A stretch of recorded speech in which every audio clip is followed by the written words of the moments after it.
Bueno, doctor Carlos Arturo Montoya, muy buenas tardes y gracias por aceptar la invitación de CNC Jumbo Canal 22. Muy buenas tardes a usted, a todos los ciudadanos que nos ven y muchas gracias por esta oportunidad de comunicarle a la ciudadanía las gestiones que estamos desarrollando desde la administración municipal y específicamente desde la oficina de planeación. A veces hay planes que ustedes manejan,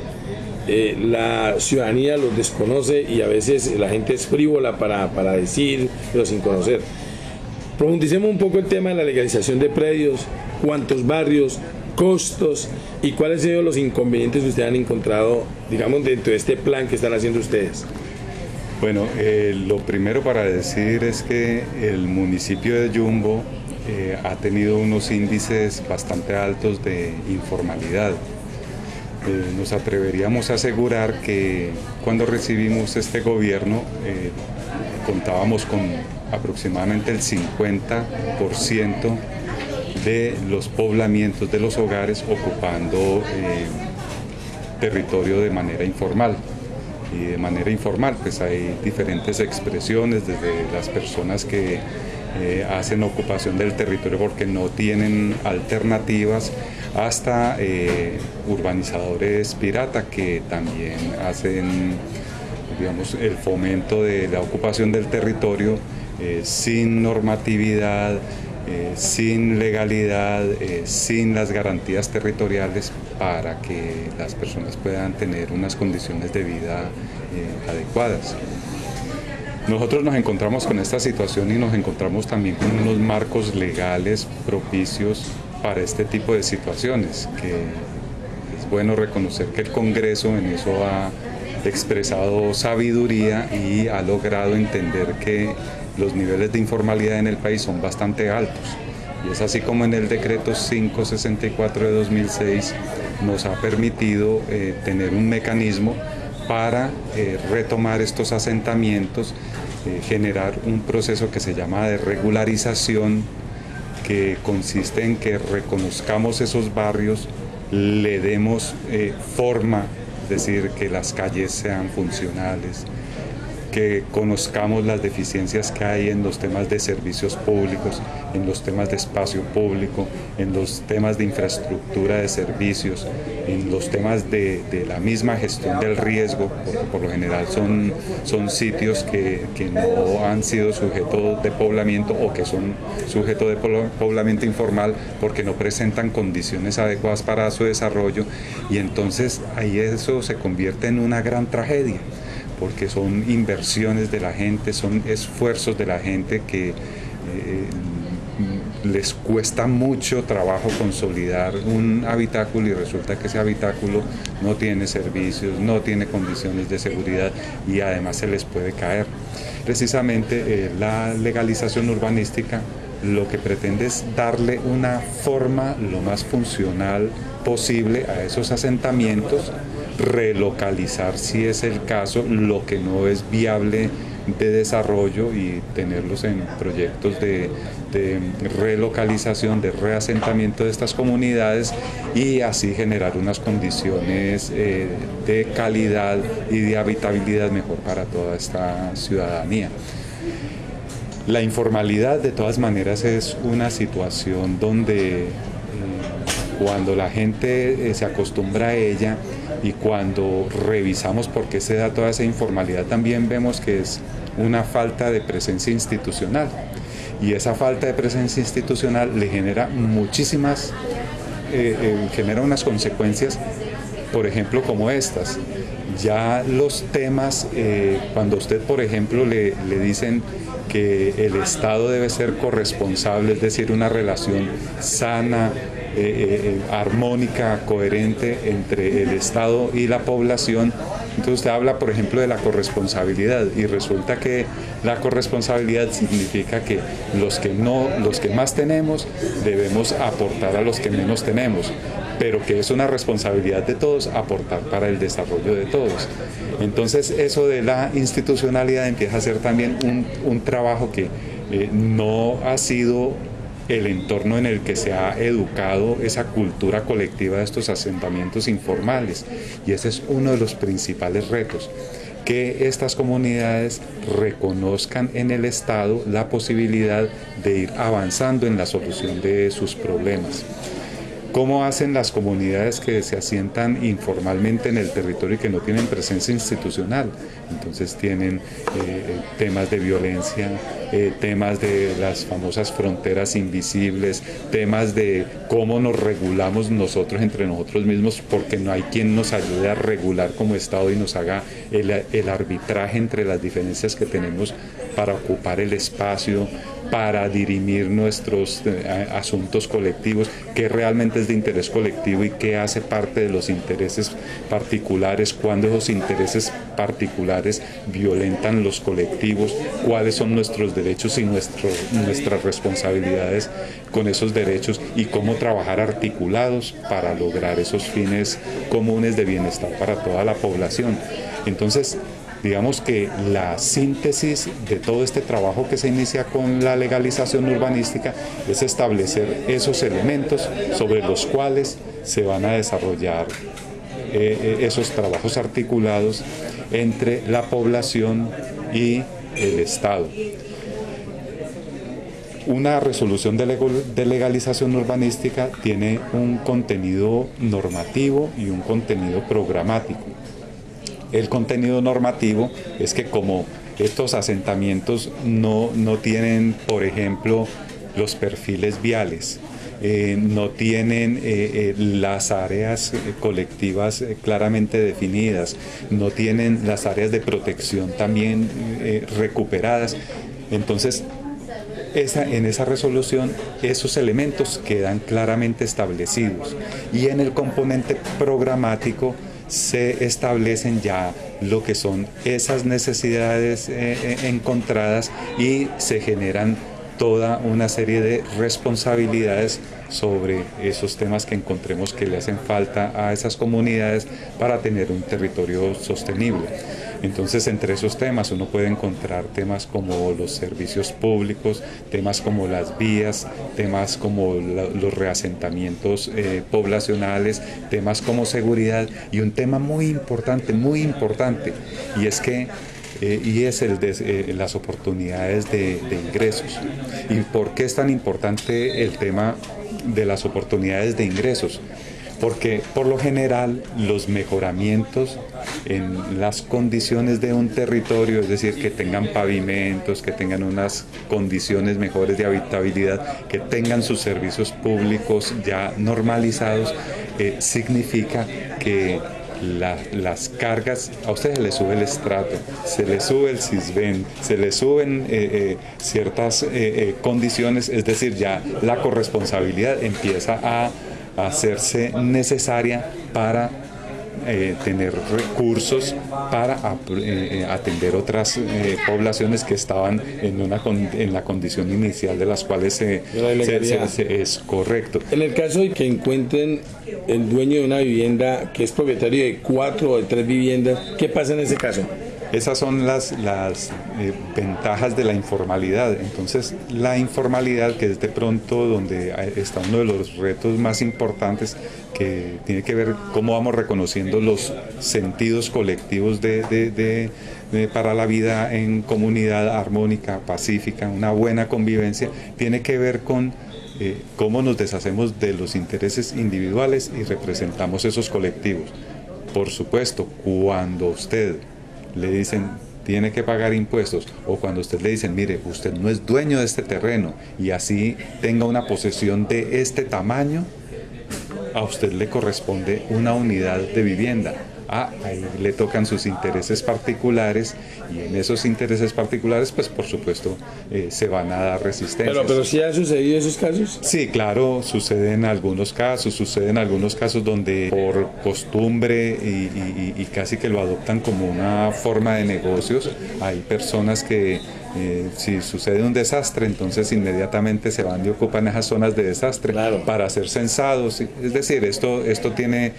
un pequeño grado de perversión, pero yo diría que es realmente insignificante con respecto a todo el gran volumen de la población, que son personas que en realidad no han tenido oportunidades distintas por parte de los entes territoriales, generando, por ejemplo, proyectos de vivienda asequibles para esas comunidades, oportunidades de empleo y de ingresos para esas comunidades, y por supuesto entran en unas condiciones de marginalidad y de debilidad para poderse defender en un entorno democrático.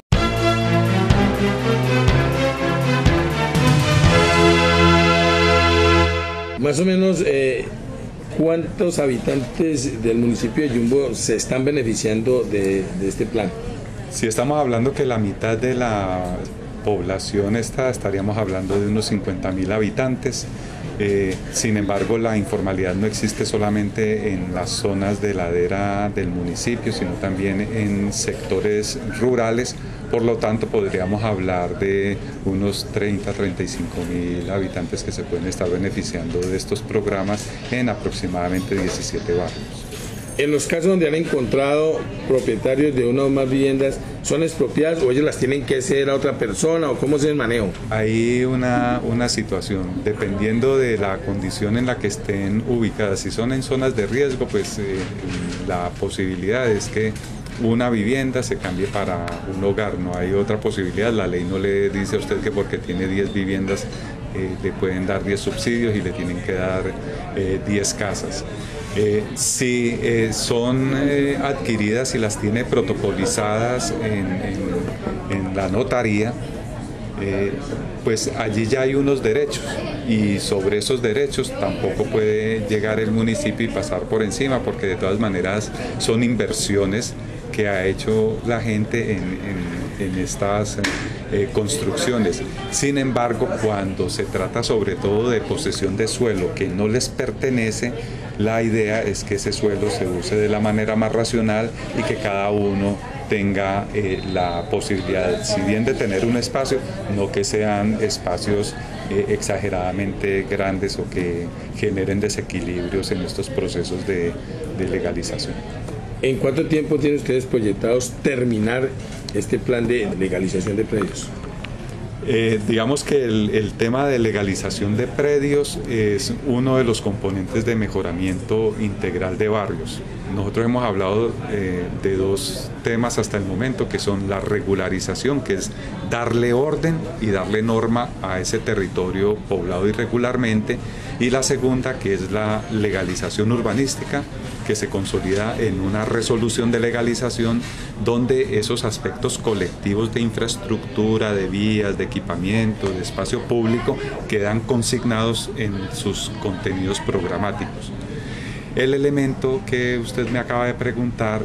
tiene que ver con la propiedad del suelo. Entonces, cuando son predios fiscales, entonces el municipio puede hacer en ese acto de legalización, ya continúa con la etapa de titulación, y entonces, siendo el predio del municipio, ya se le determina el área y se le escritura. Pero cuando estos poblamientos informales están en predios particulares, entonces ya el municipio tiene que aplicar otros instrumentos, entre otras la dación en pago por impuestos. También lo que son las sesiones obligatorias que tiene que entregar para vías, para espacio público, zonas protegidas que no puede poblar. Y en ese sentido se entra en una negociación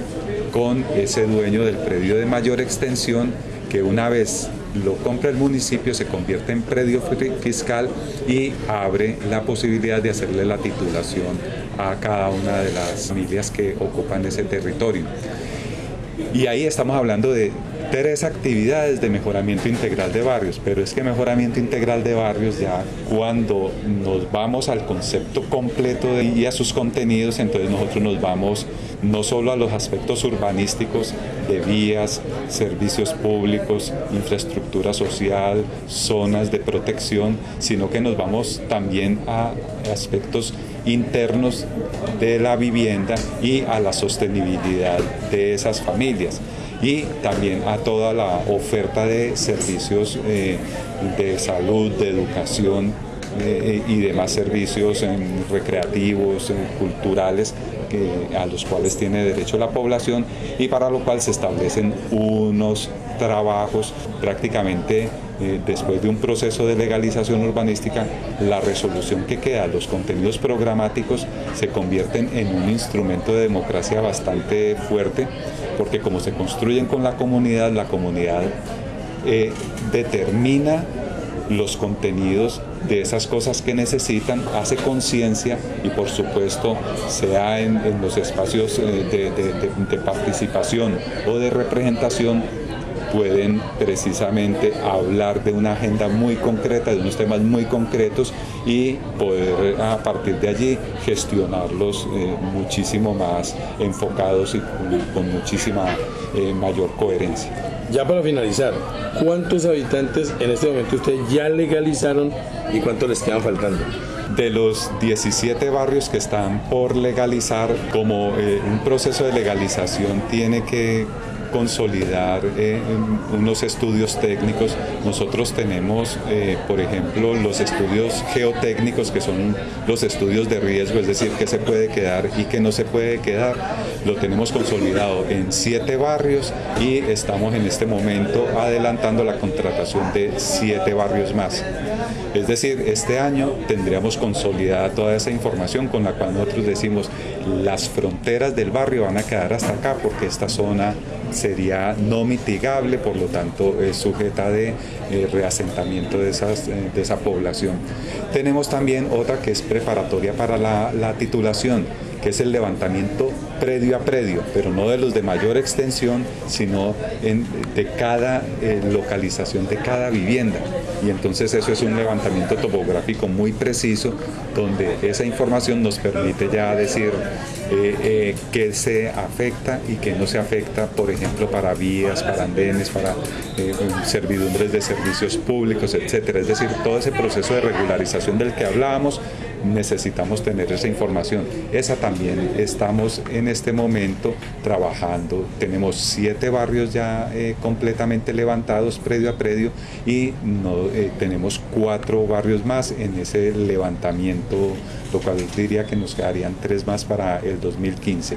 Y en este momento tenemos legalizado, ya con resolución de legalización urbanística, tenemos el barrio Panorama, que es uno de los barrios emblema del municipio de Yumbo, con digamos una fama y unos antecedentes muy cuestionables dentro de lo colectivo y de lo institucional, pero que ha sufrido grandes transformaciones a partir de este encuentro entre la población y la institucionalidad. Asimismo, estamos trabajando en este momento